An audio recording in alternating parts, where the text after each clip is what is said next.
Në një atmosferë festive dhe me praninë e qindra besimtarëve katolik, u mbajt mesha natës së Krishtlindjes në katedralen Shën Shtjefni në Shkodër. Kjo ceremoni e shenjtë u udhëhoq nga arqipeshku i Diogjesës Shkodër Pult, Giovanni Peragjine, duke shënuar meshën e parë të Krishtlindjes në drejtimin e tij pas emërimit në krye të arqipeshkërisë. Në këtë natë të shenjtë të Krishtlindjes,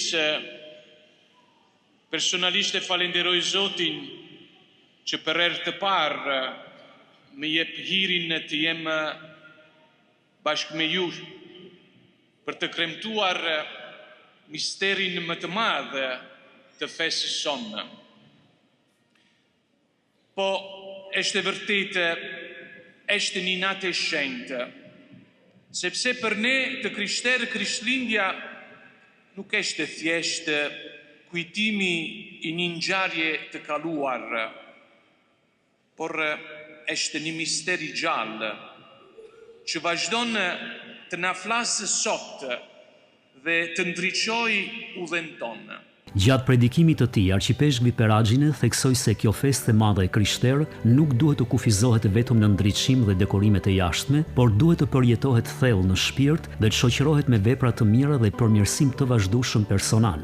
Duhet të pranojmë se shpeshherë shpresa jonë mbulohet nga drita të rreme.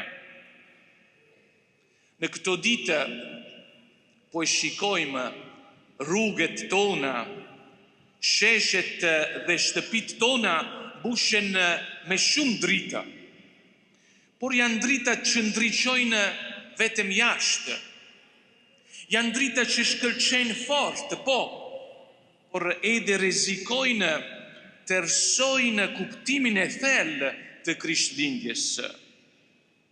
Ndriçojnë udhët e qytetit, por nuk ngrohin zemrën. Zbukurojnë pamjen e jashtme, por lënë në hije brendësinë e jetës.